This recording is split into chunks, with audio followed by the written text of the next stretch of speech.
আজ আমি মোমো বানাইছি, নিজে নিজে বানাইছি, প্রথম বানাইছি, এর আগে কখনো বানাইনি। দেখেন ভিতরে একটা কত সুন্দর হয়েছে।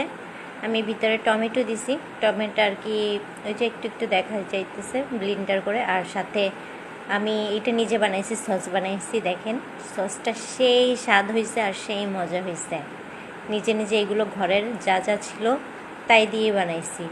আমি কোনো চিলি সস, সোয়া সস কোনো সসই ব্যবহার করিনি, ঘরে যা ছিল সেইটা দিয়েই বানাইছি, একদম সিম্পল। আর মাংস দিয়ে এটা মানে ছোট ছোট করে ব্লেন্ডার করে তারপরে এইগুলো বানাইছি। এটাও তেমন কোনো উপাদান দেওয়া নাই, কোনো সোয়া সস নাই, চিলি সস নাই, কোনো সসই নেই।